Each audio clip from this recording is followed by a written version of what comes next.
Olá, estamos aqui mais uma vez no Canaplancast, hoje com uma temática diferente, que acho que todos vocês vão gostar muito. Afinal de contas, a gente está vivendo um momento absolutamente diferenciado na nossa história. Não o problema de desequilíbrio no Oriente Médio, que a gente está acostumado a conviver com isso, mas o grau, o potencial de escalada de tudo aquilo que a gente está vendo é realmente muito preocupante. E, infelizmente, toda essa história acaba impactando de uma forma, vamos dizer assim, importante o agronegócio brasileiro. Afinal de contas, a gente vive um momento em que a gente percebe uma queda no preço de commodities agrícolas de uma forma geral, mas uma subida de custos muito importante, principalmente no que diz respeito à nutrição, quer dizer, aos insumos fundamentais para a produtividade agrícola, né? Isso a gente está falando em cana-de-açúcar, a gente pode estar falando em citros, em café e também a questão relativa às pastagens. Vamos conversar um pouquinho também sobre uma das características do Brasil, que é um grau elevado de degradação de pastos em níveis diferentes, mas tudo é, de alguma forma, passível de correção. E é sobre isso que nós vamos conversar hoje. Nós estamos aqui hoje com o pessoal da InPlanet. InPlanet é uma empresa que trabalha, está focada no uso de recursos para a agricultura, recursos naturais, atuando não só na questão da correção, digamos assim, ou da colocação de nutrientes para a planta, para a produtividade, mas também na área de degradação do solo e também na área de mercado de carbono, tão importante para aqueles que estão nos ouvindo, que veem nisso uma possibilidade de renda adicional. Então, nós temos conosco hoje o Niklas Kluger, que é engenheiro ambiental na área de recursos naturais integrados e é fundador da InPlanet. Também conosco está o Alexandre Ferreira, engenheiro agrônomo, com passagem pela Raizen, pela Regreen, pela Afocap, com fornecedores de cana, enfim, é o cara que vai conversar com vocês. É o cara do relacionamento com o produtor. E temos conosco também a Maíra Rodrigues, engenheira agrônomo, pesquisadora, doutora aqui pela Exalc USP, nossa querida universidade. Pois bem, vamos começar conversando com o Niklas, como fundador da InPlanet. Niklas, vocês estão muito focados na questão da remineralização do pó de rocha. E atuando na área de agricultura regenerativa, também com, obviamente, pedreiras certificadas, né? E, pelo que eu entendi, também uma opção por rocha de basaltos. Conta um pouco dessa história para nós. Perfeito, muito obrigado pela bela introdução, né? A InPlanet é uma empresa que visa remover carbono da atmosfera e restaurar os solos tropicais, né? E a gente faz isso através do uso dos remineralizadores, né? Hoje a gente tem no Brasil cerca de 60 pedreiras certificadas no Ministério de Agricultura, né? Em torno de 40 deles trabalham com basaltos, né? Os basaltos hoje, então essa rocha é nosso carro-chefe porque ela é uma rocha muito equilibrada, uma rocha que a gente sabe serve tanto muito bem para remoção de carbono quanto também para a remineralização do solo, né? E para trazer esses benefícios para o agricultor, né? A gente começou como empresa faz 4 anos agora que estamos no mercado, né? Conseguimos, através de Imaginem aplicação... vocês, há 4 anos atrás ele não falava português, viu, gente? Quase. Fui aprendendo desde 2013. Já tive a honra de conhecer o Brasil em 2013. Eu sou alemão, já devem ter percebido pelo sotaque, né? Mas decidi me virar brasileiro, um residente brasileiro, até residência fiscal, já tenho 100% no Brasil, então não tem mais como fugir. E pretendo ficar mais um bom tempo, trabalhar aqui nesse país e desenvolver essa tecnologia, né? E hoje a gente tem conseguido estabelecer, não só a InPlanet, mas o Brasil como um todo, como líder global nessa tecnologia da remoção de carbono através dos remineralizadores. E também chegamos um altíssimo impacto, né, para o agronegócio brasileiro, usando esse insumo dentro de todo esse contexto que o senhor trouxe, né, que a questão da resiliência, soberania, né? Independência das importações. Então, tem um grande peso tanto para a sociedade global em termos de mitigação das mudanças climáticas, quanto também um grande peso para a economia, a soberania brasileira. Esse ponto, Nicolas, aproveitando o seu approach, esse ponto, hoje, digamos assim, apesar desses ruídos todos que vieram com Donald Trump, com a retirada dos Estados Unidos do Acordo de Paris, isso não significa que os Estados Unidos está fora do Acordo de Paris. As pessoas às vezes confundem. Uma coisa é o governo, outra coisa são os produtores e o pessoal que está até o pescoço com isso, tanto é que tiveram na COP30, participaram de tudo e se preocupam com esse tema. Que é o tema, digamos assim, da sustentabilidade, obviamente casado não só com governança, mas também com a questão econômica e social. Os solos, Nicolas, brasileiros, na sua grande maioria, e principalmente aqueles onde a gente vai ver ainda expansão, normalmente são solos pobres. São solos nos quais a gente cometeu uma série de gafes no passado, até porque, devo dizer, né, gente, é importante salientar, nós vivemos muito tempo fazendo uma adaptação da tecnologia do hemisfério norte para o hemisfério sul. A gente começou, na realidade, na década de 70, Nicolas, a fazer essa revolução agrícola que vocês agora chegam para nos ajudar, do mundo tropical. No mundo tropical, Nicolas, a gente percebe, e isso que eu queria te ouvir, as oportunidades que surgem. Quando você fala na questão carbono, você está dizendo, obviamente, na forma operacional de produzir, que reduz a minha pegada de carbono, e, obviamente, à medida que eu cada vez mais consigo reduzir, cada vez mais, em teoria, eu consigo vender.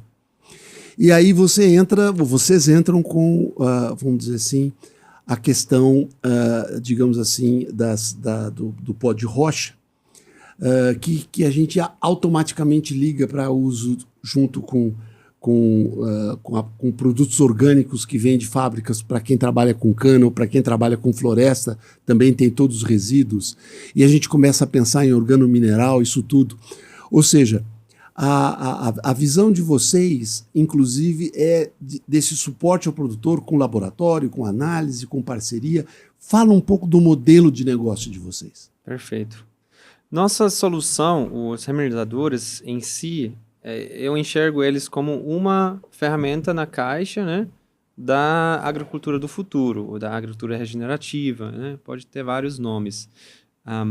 Nessa combinação do reminerador junto com compostagem, bioinsumos, biodefensivos, inoculantes, etc., a gente enxerga, ou eu pessoalmente enxergo, né, a real promessa de cumprir aquela promessa que o Alisson Paulinelli nos passou ao momento de fundar a Embrapa, né? Hoje o Brasil é uma potência absurda na produção agrícola, né, globalmente falando, mas ainda é uma impressão, a realidade do benefício para o próprio Brasil ainda é muito reduzido pela dependência das importações, né? E todos esses bioinsumos, junto com os minerais localmente produzidos, como os remineradores, né, trazem um potencial enorme, então, de terminar essa revolução, né, de chegar realmente ao fim dela, para no final das contas, ou no futuro, estarmos mais independentes daquilo que acontece nos outros lados dos oceanos, né? E talvez um ponto só rapidinho sobre o norte-americano. Hoje é interessante ver que, mesmo com todo esse movimento, os maiores compradores dos créditos de carbono e que apoiam muito esse setor são empresas privadas norte-americanas. Então, isso, independentemente do movimento político lá, mostrou-se como um pilar ali que se manteve, né? Então, a demanda está vindo de lá e ajuda, ainda assim, o agricultor brasileiro a conseguir acessar esses insumos. Agora, antes de falar sobre o modelo de negócio, também queria falar sobre esse fato do Brasil, dos trópicos terem solos mais pobres. Nesse caso da nossa tecnologia, na real, vira uma vantagem. Então, eu estou aqui, a Implanet está aqui no Brasil, porque a gente pode criar um benefício muito maior para os solos brasileiros, para os agricultores brasileiros, do que para os agricultores no hemisfério norte, tá? a própria pobreza do solo tropical permite que o impacto do remineralizador é muito maior aqui. Então, o impacto, todos os benefícios aqui, que depois vamos aprofundar nos detalhes, ficam muito mais nítidos aqui do que se eu aplicasse o mesmo produto com a mesma dosagem na Alemanha, por exemplo, né? Então, isso é importante entender e, dessa forma, essa desvantagem, na real, acaba sendo uma vantagem, no final das contas. Agora, nosso modelo de negócio hoje, deixando a versão mais simples, né? Que hoje a gente normalmente doa o produto para o agricultor tem que transportar e aplicar o material, e nós, em contrapartida, ainda fazemos todo o monitoramento do solo, da planta, da água, né? Dessa área que foi aplicado o produto. Então, o agricultor ganha o produto gratuitamente e ganha também dados, né, sobre o solo, sobre ali o manejo dele, né? E isso, consequentemente, como o senhor falou, leva a empoderar esse agricultor a tomar decisões baseadas em dados para realizar essa transformação para uma agricultura regenerativa. É muito interessante. Eu queria, antes de conversar com a Maíra, que a oportunidade surgiu nesse comentário, conversar com o Alexandre. Alexandre, o que o Nicolas acaba de explicar caracteriza uma coisa realmente diferenciada. Vocês estão falando em parceria. Você está criando uma parceria com doação, inclusive, do pó de rocha, qualificado, certificado, acompanhando o uso e o desenvolvimento, os resultados, alimentando esse desenvolvimento. Isso se chama parceria. Como é que você pretende abordar com a pessoa que vai fazer esse relacionamento com o produtor isso? Não, exatamente. A gente trabalha com parcerias. Quando a gente entra numa fazenda para conversar com o produtor, a gente não faz uma negociação de um projeto de apenas um ano, né? A gente aperta a mão dele a longo prazo, vamos dizer assim. Então, por 4, 5 anos, a gente está presente na fazenda, fazendo toda a mensuração de dados, trazendo benefícios agronômicos através do remineralizador. Então, é uma parceria a longo prazo. Inclusive, os produtores que já fizeram esse tipo de parceria, hoje acabaram virando amigos nossos, né? Então, é algo que ele acaba sendo inserido no ecossistema, reconhecido de ciência internacional, que a Implant traz para o Brasil, e traz benefício tanto para o produtor, tanto para a Implant e também para o ecossistema como um todo. Isso é muito interessante, eu acho muito convidativo. É importante que todos escutem isso e entendam. Gente, nós temos uma coisa nova na agricultura brasileira, muito interessante. Um dos problemas, sabe, você que trabalhou na FOCAP, um dos problemas de um país da dimensão do Brasil é a dificuldade de você levar aos agricultores uma tecnologia mastigada, preparada para uso. Nem sempre as empresas têm, digamos assim, essa relação de parceria, como você nos explicou. Não, exatamente. O maior patrimônio de um produtor é o solo.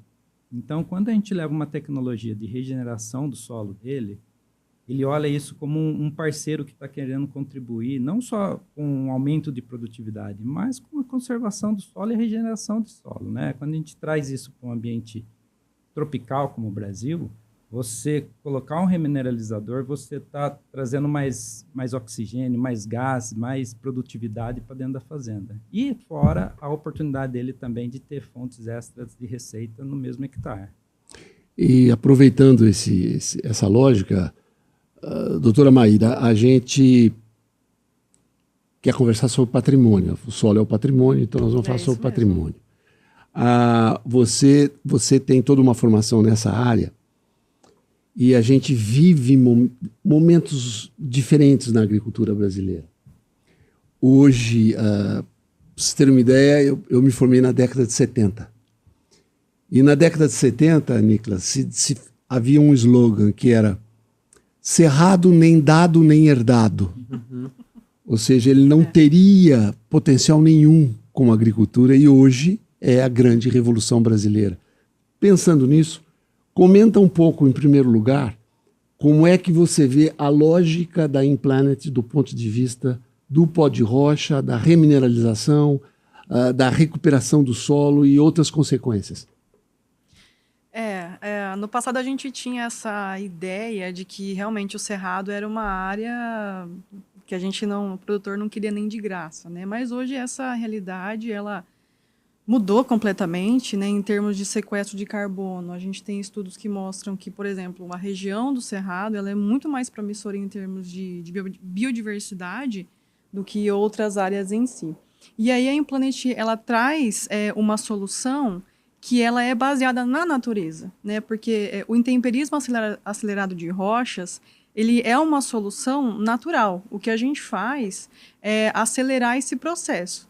Então, quando a gente consegue inserir uma melhoria, uma solução que é baseada num processo que já vai ocorrer naturalmente, numa região do Cerrado, por exemplo, a gente consegue unir o útil ao agradável. Então, a gente consegue trazer uma solução para o produtor, algo que ele, enfim, que vai trazer a melhoria de produtividade, de estruturação de solo, de recuperação também.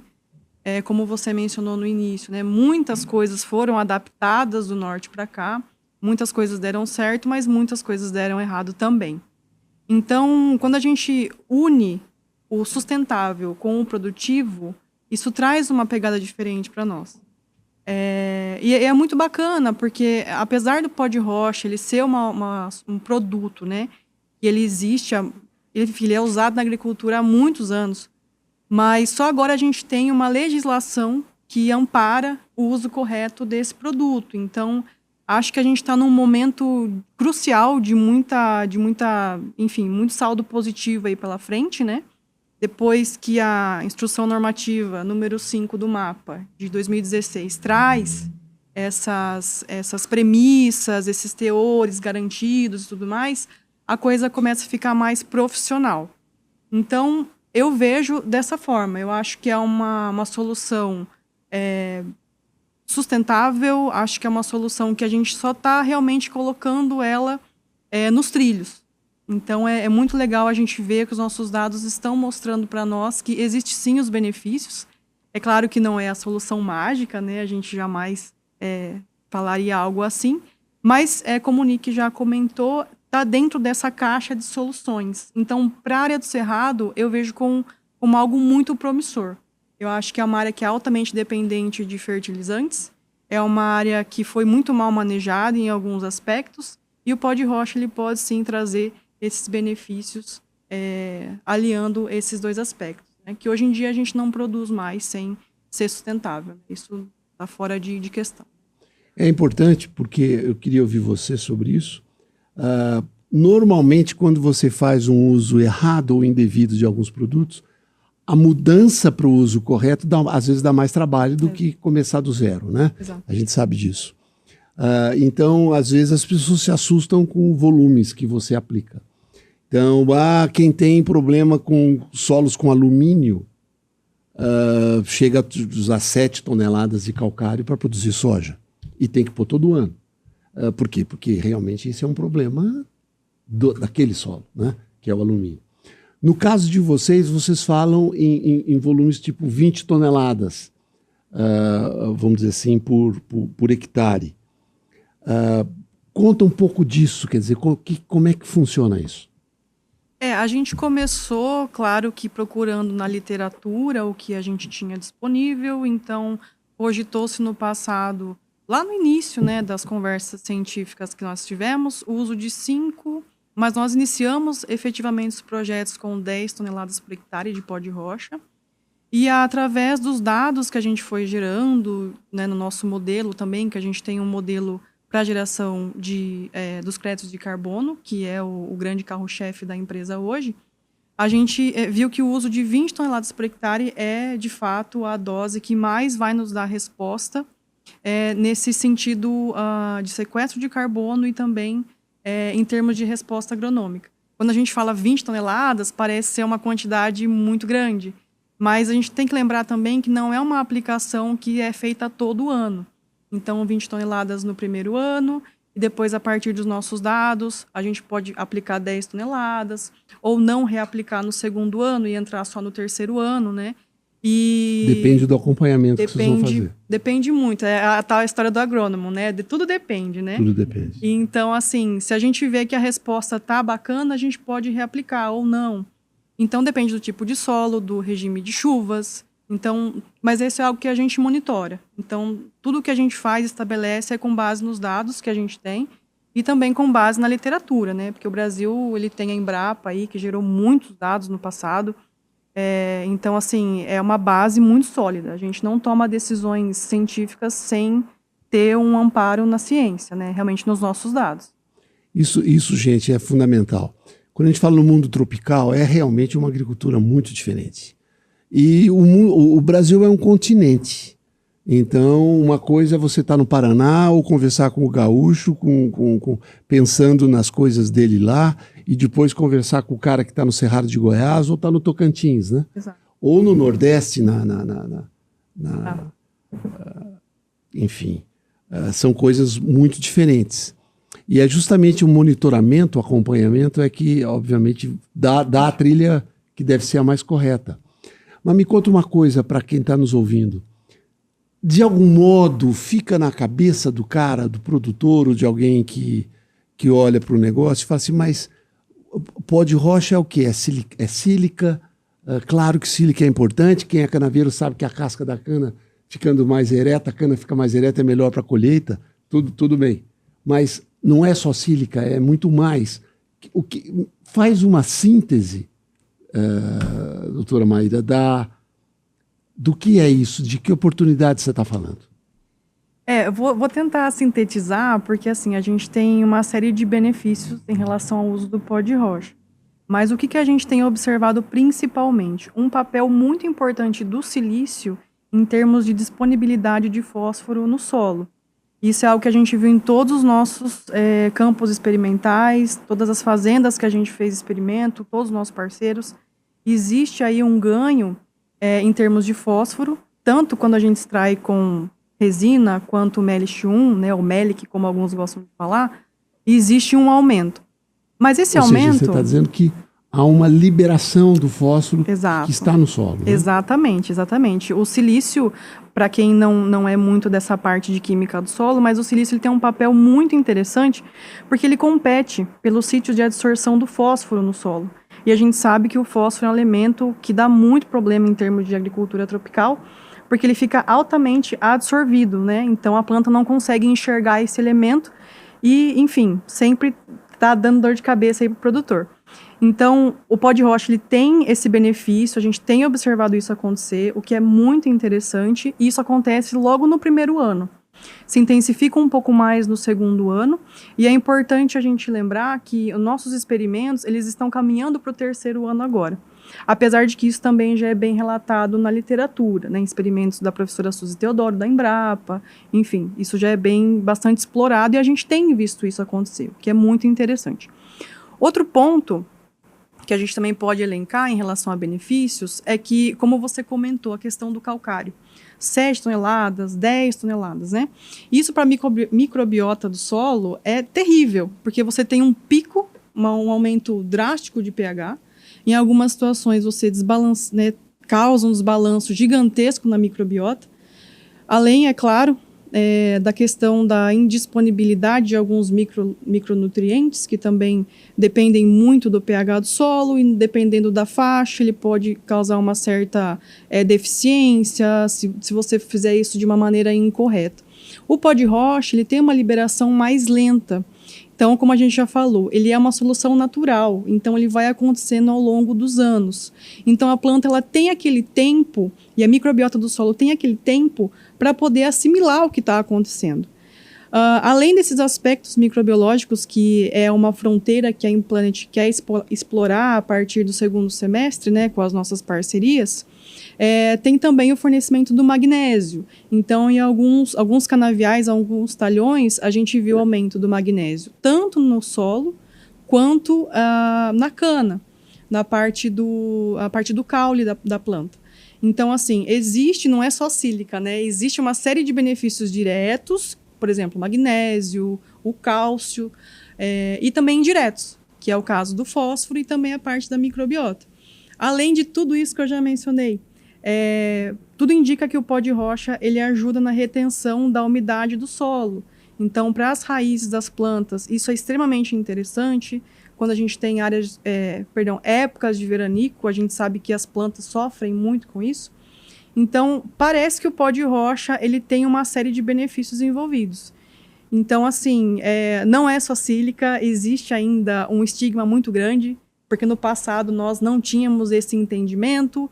No passado se comercializavam muitos produtos como pó de rocha, mas não era pó de rocha, era simplesmente uma rocha lá moída, e eram rochas né? as mais variadas, né? Exato, não tinha ainda um critério. E hoje a gente tem isso. Então, a gente tem visto que quando bem manejado, quando corretamente utilizada, ela tem uma série de benefícios. E isso no longo prazo, isso tem um residual. E para o produtor, isso é extremamente importante, porque você diminui essa dependência por fontes que são altamente solúveis, e ele entra como um complemento, né? É importante a gente salientar isso. Ele entra como, né, um empurrãozinho a mais ali. Então, eu acho que o nosso trabalho também envolve essa diminuição desse estigma negativo que o pó de rocha ele ainda carrega no Brasil, né? Posso só completar Por favor. rapidinho? Só uma Ótimo. imagem que eu sempre gosto muito de usar para também simplificar o entendimento que a gente faz. Eu gosto muito de falar da Implanet como uma fábrica de solo. Porque o que a gente faz através da aplicação desse pó de basalto que a gente trabalha, né, principalmente, nada mais é do que provocar, então, a transformação dessa rocha em solo, né? Todo solo era rocha a um ponto. E se a gente olha para o Brasil, onde tem os solos mais férteis, né, são as terras rochas. E essas terras rochas se formam na base de basaltos. Então, de uma certa maneira, o que a gente faz, o serviço que a gente presta para o agricultor é a produção de um novo solo fértil naquele lugar onde a gente aplica, né? Isso é um processo que leva um certo tempo, mas enfim, basicamente a gente está rejuvenescendo, construindo um novo solo ali que traz, enfim, esses múltiplos benefícios. Isso, Alexandre, que o Niclo comenta, que a Maíra abordou, a forma de você conversar com o agricultor deve estar já na sua cabeça, como estratégia de penetração, número 1, número 2, para desenvolver os 5 anos, né, do ponto de vista da estratégia de uso, né, para cada realidade que você tem, para cada cultura que você trabalha. Essa coisa, digamos assim, essa abordagem de levar essa visão de reconstrução do solo, ou, digamos assim, com palavras mais sofisticadas, mas no fundo é isso, sem dúvida alguma, a gente começa a perceber um movimento enorme na agricultura tropical em olhar para o Brasil. Então, quando a gente olha a faixa tropical, passando pela África, indo para a Indonésia, caminhando na Índia, enfim, toda aquela região, o potencial... Quando se discute segurança alimentar, é inevitável que se olhe para essa faixa do planeta como a grande resposta da onde poderá vir esse suporte de segurança alimentar, vamos dizer assim, né? Quando você está num mundo em que você produz uma agricultura que não apenas alimenta, mas também é biocombustível, ou se transforma em biocombustível, claro que a equação fica ainda muito mais interessante. Mas na sua abordagem, eu sou um produtor que estou conversando com você, você praticamente leva um plano dos 5 anos, é assim? Exatamente. Cada produtor ele tem uma visão diferente, né? Cada um tem uma visão, uma história diferente. E dentre os benefícios agronômicos que a própria Maíra comentou aqui, eu tenho visto outros interesses também nos projetos dentro da Implanet. Tal como, por exemplo, numa certificação Bom Sucro, um dos pilares da certificação é a conservação de solo. Então, você está trazendo conservação de solo para dentro dessa certificação. Então, auxilia o produtor, seja ele um pequeno produtor ou um big produtor, que às vezes pode ser uma usina, por exemplo. Outro ponto, outro valor que o nosso projeto traz para os produtores, dentro do RenovaBio. Com a redução do calcário ele emite gás, né? O remineralizador ele é negativo porque ele captura. Então, nessa balança, você consegue diminuir a quantidade de calcário, reduzir o uso de calcário, ou em alguns casos até substituir, que alguns produtores têm feito isso, e, consequentemente, você tem um ganho a mais também no próprio RenovaBio. Então, o nosso projeto, ele tem um viés muito legal, que é aumento de produtividade, aumento de receita e também contribuição de projetos de sustentabilidade. Isso é muito legal. E cada proposta de valor se torna interessante para cada tipo de produtor, né? Dependendo da dor dele. Mas o interessante, né, Maíra e Alexandre, aqui, além da questão da renda, você tem a redução de custo. Também. Que, obviamente, significa uma melhoria de margem, né? Exato. E do que nós estamos falando? Nós estamos falando do momento no qual tivemos, com essa questão do Golfo,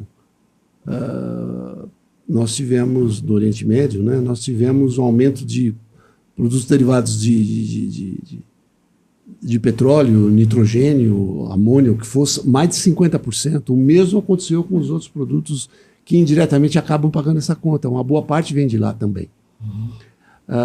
E aí nós estamos falando numa visão de redução de necessidades de determinados produtos. E isso soa tremendamente bem, porque o modelo de negócio da InPlanet também está a questão do mercado de carbono. Sim. Como a gente conversou, Nicolas, do RenovaBio, é uma coisa que eu particularmente estou nisso desde o começo. Nós estamos falando que de 5 em 5 anos se faz uma revisão dos índices pelo grupo que compõe a responsabilidade, que inclusive está em Embrapa, sobre pegada de carbono. Quer dizer, então, se eu reduzo o uso de ureia, naturalmente é fantástico. Se eu reduzo o uso de diesel, mais ainda. Se eu reduzo o uso de outros produtos impactantes, como calcário e alguns outros, tudo isso significa um ganho que eu imagino que vocês têm no seu plano de negócio. Agora, conversa um pouco com a gente sobre o que é esse mercado de carbono. Eu acho que todos querem ouvir sobre isso. Perfeito. É um grande assunto, né? Acho que foi abordado com muitos agricultores já de alguma forma, e a gente traz ainda uma nova proposta dentro desse mercado de carbono, né? O mercado de carbono já tem um histórico longo, né? Desde 92, né? Rio. Aí o Brasil basicamente é o berço, né? dessa ideia internacional de ter um mercado de carbono onde troca-se, né? O carbono globalmente falando, com o efeito, né, de reduzir as emissões, né? E a gente está chegando hoje no mercado de carbono que a redução em si é ainda a prioridade, mas não vai ser suficiente para atingirmos nossas metas globais climáticos. Adicionalmente, a redução, então usa menos diesel, menos insumos, né, etc., a gente também precisa remover carbono da atmosfera. Então, ativamente pegar o CO2 da atmosfera e colocar ele de volta, seja em plantas, ou, como o nosso caso, dentro do âmbito geológico do nosso planeta. Tá? Eu acho que a InPlanet e também a tecnologia que a gente trabalha, que é o uso dos termozadores, ou na frente do carbono chama-se intemperismo acelerado de rochas, é uma tecnologia que, no histórico global do nosso planeta, é o que mais remover carbono da atmosfera de forma permanente. Tá? Muito mais do que as árvores e as algas. Isso é um fato desconhecido, totalmente desconhecido. Tá? É algo que acontece toda hora em torno da gente, mas a gente não está vendo, a gente não está percebendo isso, né? Porque é algo literalmente invisível para nossos olhos, né? Mas exatamente esse processo, então, o processo mais poderoso, natural, de captura e remoção de carbono, a InPlanet e a remineralização está se aproveitando, tá? E isso é muito importante entender. Então, apesar de tudo aquilo que já existe hoje no mercado de carbono, que tem toda a sua justificativa, estamos oferecendo um novo tipo de carbono que tem, primeiramente, cumpre o fato de remover carbono da atmosfera. Então, é realmente um carbono ali negativo que a gente consegue, né, transitar ali para empresas que precisam dessa compensação. Ele é um carbono que é muito durável, tá? Ele vai da atmosfera para a geologia, e na geologia a gente fala de estoques de milhões de anos, né? Então, fora da nossa preocupação, por enquanto, né? E, enfim, ele ainda traz, além dessa remoção e dessa durabilidade, esse monte de co-benefícios, como está chamado no mundo de carbono, né? Que são esses benefícios para o agricultor, a restauração do solo, soberania alimentar, né? Independência do país, etc, etc. Isso é interessante, gente, porque ele tá falando uma coisa, quando ele fala em mercado de carbono, quer dizer, na cabeça de qualquer um, você está imaginando, bom, eu tenho que ter métricas, eu estou medindo quanto de carbono eu fixei no solo, ou ficou no solo, que ainda, aliás, é uma metodologia que tem que ser aceita, porque ninguém discute isso, mas no mundo tropical ela é muito forte, tem um peso muito relevante nessa economia e tem que ser revisto. E aí, obviamente, o trabalho com a Embrapa é muito importante. Eu participo do grupo dos produtores do Sul, com Argentina, Paraguai, Uruguai, e a gente sempre conversa muito com a Embrapa, porque nós precisamos, no Mercosul, ter esse desenvolvimento. Quer dizer, o impacto, seja para a Argentina, para o Uruguai, para o Brasil, do ponto de vista de Paraguai, é muito forte e relevante, né, para ser debatido. Então a gente está imaginando que esse carbono, que tem um determinado valor aqui no Brasil, mas é óbvio que em praças, vamos chamar assim, mais evoluídas, o preço do carbono é muito maior. Portanto, existe um potencial muito grande no lado da receita, assim como o potencial técnico de trazer esse carbono, né, Mayra? De trazer o carbono, porque eu tenho amigos que me contam os custos do processo que algumas produtoras de petróleo estão fazendo, que é jogar o carbono no subsolo. É caríssimo, é um custo elevadíssimo e complexo. Nem sempre a geologia permite que você coloque esse carbono em profundidade, né? E nós estamos falando em colocar o carbono no solo, de algum modo. Mas pensando nisso, a gente está falando de margem. Conta um pouquinho da experiência de vocês, tanto a Maíra como o Alexandre. Que resultados vocês têm visto na prática do uso da rocha do ponto de vista de produtividade? Olha, essa é uma pergunta bastante interessante. Eu vou citar aqui resultados que nós estamos tendo. Claro que outros projetos de longa duração vão trazer outros números. Mas só para a gente ter uma noção de escala, né? A gente tem um projeto hoje em parceria com uma fazenda de cana, vou falar de cana especificamente agora, vai fazer 3 anos esse projeto, essa parceria. E o que a gente viu no primeiro ano? No primeiro ano a gente viu um aumento de produtividade médio em todos os talhões de 6%. Alguns talhões foram mais, alguns chegaram a 14%, 15% no primeiro ano, dessa experiência com o pó de rocha. Outros ficaram lá empatados no 0 a 0, mas na média 6%.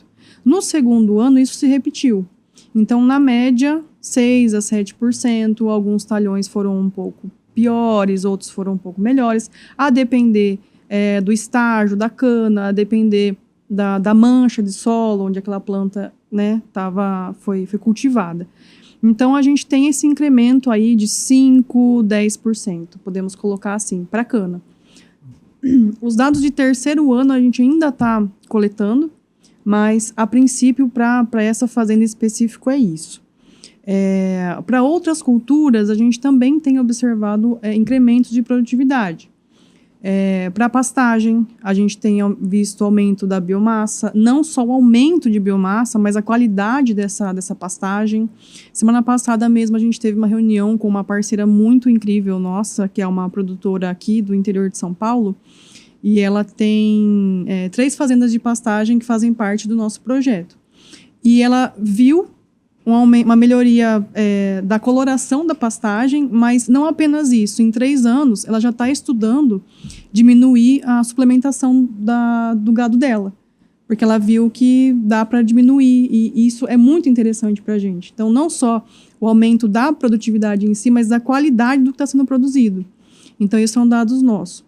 Em termos de laranja, a gente também viu alguns incrementos em termos de qualidade de frutas, em termos de, enfim, benefícios para as plantas mais vigorosas.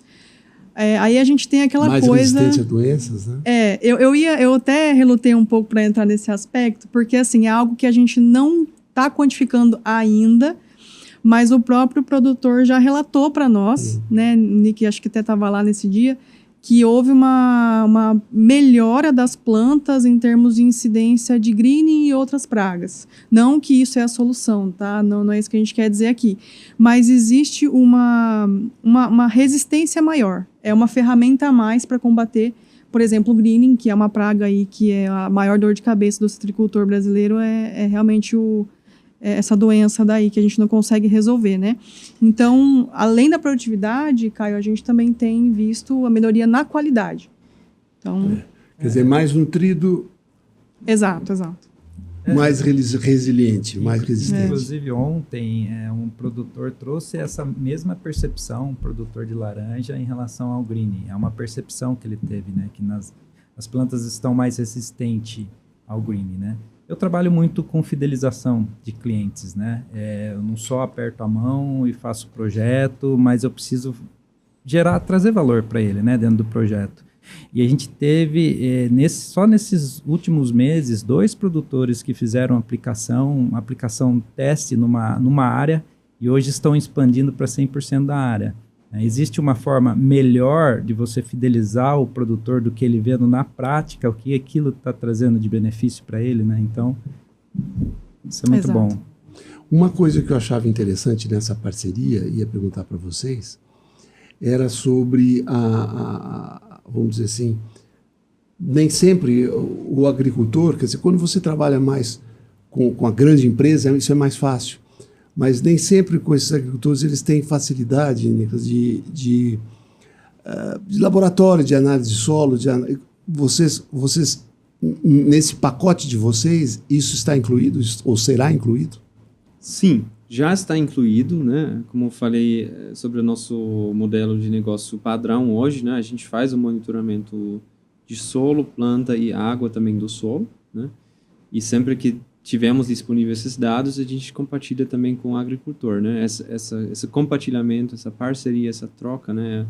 É uma coisa muito crucial para nós, né? Como o Alexandre falou, é uma parceria, tá? A gente nem enxerga o nosso relacionamento com o agricultor necessariamente como comercial nesse momento. É uma parceria de crescer junto ali e potencializar a tecnologia, né? Para o agricultor mais voltado para os benefícios agronômicos e para a Implant mais voltado para produção do carbono, que, em consequência, vai financiar todo aquele benefício para o agricultor, né? Inclusive, também, né, hoje ainda estamos ali na Exalctec, né, aí na Fazenda Arião, caso alguém queira nos visitar, mas já estamos nos preparando para sair daí e aumentar significativamente nossa capacidade laboratorial, né? Temos já um lugar que estamos nos preparos para enfim, daqui uns poucos meses fazer um grande anúncio e apresentar ao mundo uma infraestrutura única, global, para fortalecer a tecnologia de temperamento acelerado e também levar uma qualidade, um pacote de dados muito mais compreensivos para nossos agricultores. Gente, isso é muito importante. A gente está acostumado aquilo que vem do passado e focado em NPK, de repente também em alguns micronutrientes, mas a gente está falando de alguma coisa que vai agregar valor a essa discussão. Nós tivemos uma evolução com produtos biológicos, ajudando muito, inclusive, na questão da biodinâmica dos solos, e o que nós estamos dizendo é justamente isso, quer dizer, a chamada reconstrução do solo implica não apenas na reconstrução da vida do solo, mas também na disponibilidade para as plantas de nutrientes essenciais no seu desenvolvimento. O fato, Maíra, que seria interessante você comentar um pouquinho, da liberação aos poucos ou mais lenta desses nutrientes, é alguma coisa importante. Há pouco tempo a gente discutia, agora eu estou falando com meus colegas canavieiros, há pouco tempo a gente discutia sobre o fato que a gente faz uma adubação pesada na véspera do verão, aí chove, a gente não sabe boa parte desse adubo para onde vai, mas eu suspeito que boa parte vai para rios também, porque a gente começa a ver uma vegetação nos rios linda, né? Viçosa, provavelmente é isso, né? Enfim, mas fala um pouquinho disso para a gente. Essa dependência muito grande de fertilizantes solúveis, ela tem realmente essa problemática ambiental que cada vez mais está batendo na nossa porta, né, do produtor principalmente, e em algum momento isso vai ter o seu efeito negativo aí. Agora, em relação ao pó de rocha, esse é um dos benefícios que a gente observa, essa liberação mais lenta, porque faz parte do material, né? Isso é um processo natural. Então, tem esse ganho do ponto de vista de sustentabilidade. Por exemplo, o cálcio, o magnésio, ele vai lentamente indo para a solução do solo e, aos poucos, a planta vai absorvendo. E esse tempo, ele é muito importante. A planta precisa ter esse timing para ela entender o que está acontecendo, para ela poder aproveitar aquele nutriente no estágio certo de desenvolvimento em que ela está. A gente sabe que o metabolismo vegetal ele não é constante, então ela tem os seus picos ali, até ali a hora do florescimento. Então, assim, quando você coloca tudo de uma vez só, além de você não ter esse aproveitamento pelas plantas, você também interfere na questão da salinidade do solo, que é extremamente importante. Você também interfere na microbiota. Existem grupos microbianos que eles são um papel-chave em alguns processos. Por exemplo, na disponibilização do fósforo orgânico, né, da transformação do fósforo orgânico para fósforo inorgânico. Então, quando você desbalanceia isso, você acaba interferindo nesses processos naturais biológicos. Então, o pó de rocha, eu vejo isso como uma das grandes vantagens. Utilizar esse material que tem essa liberação ao longo do tempo. Ao longo do tempo, a gente está dizendo aí cerca de 4, 5 anos, alguns, dependendo do solo, dependendo das chuvas, até um pouco mais, 7 anos, para você ter essa dissolução, digamos assim, completa. Entre aspas, completa, porque uma parte desse material ele continua, né, ele fica no solo. Então, eu vejo isso como uma das grandes vantagens em termos de sustentabilidade do sistema produtivo. Eu acho que isso é muito importante, além do que a gente já mencionou, que não tem essas alterações bruscas de pH, né? Não tem essa mudança tão grande. Então, o sistema planta, ele tem esse tempo para entender, para absorver aquele nutriente, para ter o seu relacionamento com a microbiota do solo. Então, eu vejo mais nesse sentido. Eu acho que esse tempo ele é extremamente fundamental e vai refletir na produtividade. A gente sabe que isso, em algum momento, vai chegar lá para o produtor, quando ele for, né, ter o ganho dele econômico. Então, eu vejo dessa maneira. Posso comentar só rapidinho sobre isso? Porque acho que, ouvindo a Maíra falar, né, o produto, né, ainda está expondo a uma certa polêmica, né, dentro do ramo dos pesquisadores sobre insumos, fertilizantes, etc., né? E fica muito claro que ele não substitui fertilizante da forma que ele é solúvel igual a um fertilizante. Isso não existe, essa equação, né? Fertilizante sais solúveis é outra coisa, um mineral, uma rocha é outra coisa. Agora, né, muito está sendo criticado o reminizador pó de rocha, né, por, enfim, não ser tal solúvel em água.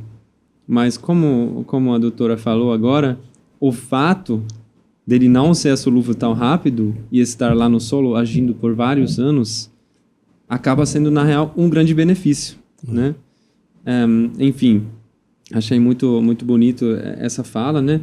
E só queria pegar esse gancho de novo, deixar como que essa, né, desvantagem dele, ou como algumas pessoas estão batendo nesse fato que ele não está solúvel em água, na real vira sendo o grande benefício do produto. Na verdade, Nicolas, é importante quando você conversa com mais calma, com mais tempo com o agricultor, e isso foi um fato importantíssimo na legislação brasileira, vamos dizer assim, ambiental para isso, é que se descobriu com o passar do tempo, e esse é um papo sempre agradável de falar, que o agricultor brasileiro preserva uma área enorme, além daquilo que é obrigado por lei. E ele preserva com a consciência da preservação, como eu digo.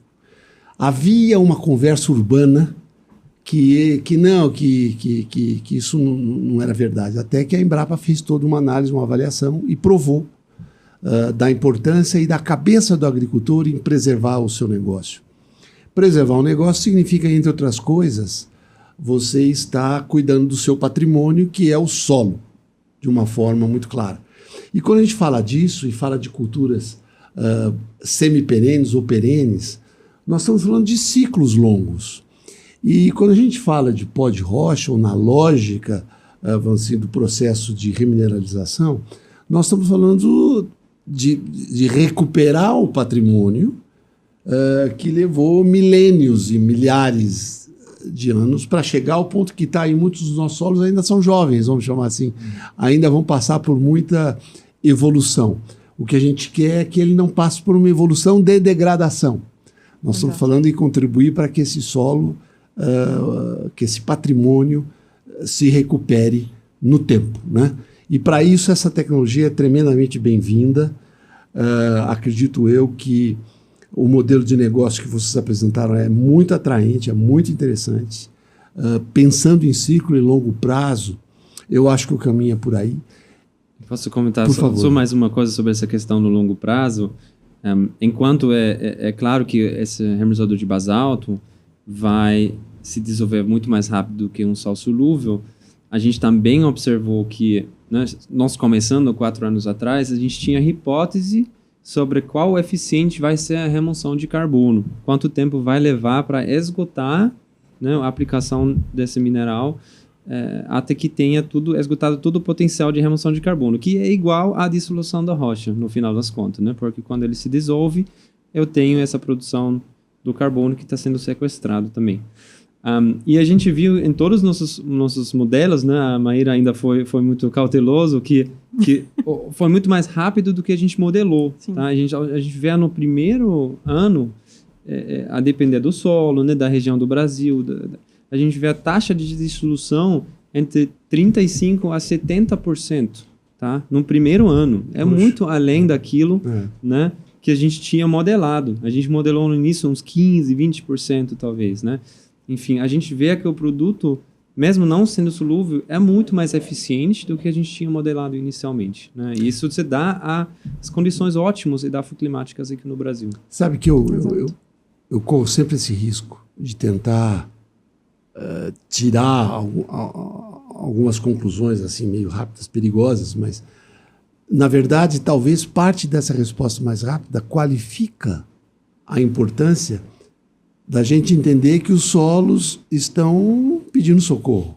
Isso, porque tem a ver exatamente com isso. A gente pega os solos, nós temos, né, escolha de tipos de solos específicos, onde a gente sabe que o benefício para o agricultor vai ser muito grande. Então, por exemplo, muitos solos muito pobres, arenosos, são nossa preferência, porque ali a gente tem exatamente um maior impacto ali. Eu acho que essa é uma mensagem muito bonita, é uma mensagem importante de consciência técnica do que isso significa, de manutenção de patrimônio, de preservação daquilo que é fundamental para o desenvolvimento do país. Afinal de contas, quem sustenta a balança comercial brasileira é isso que nós estamos discutindo aqui. E óbvio que isso é essencial para um país que é convocado, nem convidado, convocado pela ONU para ser a mais importante parcela de oferta de alimentos para os próximos anos, né? Ou seja, para esse século que a gente está aqui vivendo.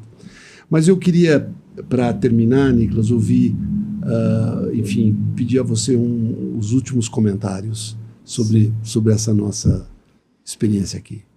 Então, eu diria o seguinte, eu sempre estou impressionado sobre o potencial desse país, né? Não sendo brasileiro, eu fico impressionado cada vez que eu penso sobre, cada vez que eu viajo nos interiores, né? Vendo, claro que infelizmente ainda muita terra degradada, mas sabendo que com essa tecnologia, a remineralização, os bioinsumos, tudo que está na nossa mão, sabendo o potencial impacto disso na produtividade, primeiro, das áreas já em operação, segundo, das milhões de hectares de áreas degradadas, né?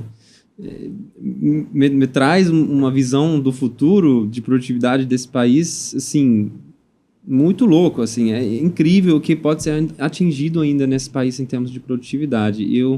Eu sou muito otimista, eu enxergo também que os brasileiros, os agricultores brasileiros estão buscando novidades, estão buscando inovações, e a gente vê, né, que, enfim, está começando uma dinâmica muito interessante que a minha preocupação é que vai faltar remenizador em breve. Então, isso também é uma coisa que talvez queria comentar. Caso alguma pedreira está nos escutando, por favor, buscam a gente, buscam a certificação no Ministério de Agricultura, porque a gente precisa de certificação, produtos, governança, né, deixa o ponto de produção desse insumo. E eu acho que eu vou fechar com isso. Acho que o potencial é enorme, é gigantesco. Agora fica para nós conversar, né, com calma, com razão, discutindo, né, o futuro da agricultura brasileira junto. E eu acho que a Implanet e os realizadores vão ter um grande papel nessa jornada. Excelente. Alexandre, sua mensagem para os seus parceiros. Eu queria agradecer a oportunidade aqui de estar participando. E eu falo aqui para os meus produtores, todos os produtores que tenham até 40% de argila no solo, ele é elegível para fazer um projeto de carbono junto com a gente, né? Logicamente, a gente trabalha num raio de até 100 km da pedreira, mas nos procure, nos adicione nas redes sociais para conhecer um pouco mais também. E o time aqui de comercial, que não é comercial, mas o time de parcerias da Implant está disposto a apresentar melhor e conversar mais para a gente ajudar a regenerar seu solo. Excelente. Maíra. Eu gostaria de agradecer a oportunidade, o espaço para falar, né, sobre a empresa, sobre a nossa iniciativa. Enfim, quem tiver interessado em conhecer mais sobre a nossa ciência, conhecer mais o que a gente tem feito, nos procure, como o Alexandre falou, entre em contato com a gente, vamos fazer o melhor possível para atender todo mundo, né? E sigo à disposição para quem quiser conhecer mais sobre intemperismo acelerado de rochas. E novamente agradecer pelo espaço. É sempre legal falar sobre algo que a gente gosta, né? Então, até se eu falei muito, vocês me desculpem, mas é muito legal ter essa conversa, né? Quando a gente gosta de um assunto, a gente quer compartilhar conhecimento, até falar demais. Mas obrigada novamente pelo espaço. Gente, é um prazer falar sobre aquilo que beneficia um país como o Brasil. Nós estamos falando de alguma coisa que agrega valor. E mensagens importantes foram ditas aqui.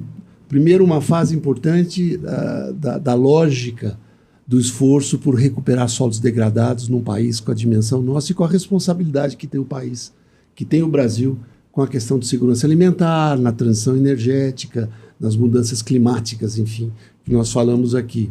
O Nicolas mandou uma mensagem importante para aqueles que estão nos ouvindo, as pedreiras todas que a gente tem em várias regiões desse país. Gente, tem um potencial parceiro aqui para vocês, trazendo para junto de vocês e levando aos produtores opções de recuperação dos solos, digamos assim, e de um novo negócio que virá a ser realmente o mercado de carbono. Às vezes demora um pouco, até às vezes por egoísmo de alguns países, demora um pouco para acontecer, mas vai acontecer, é inevitável que aconteça.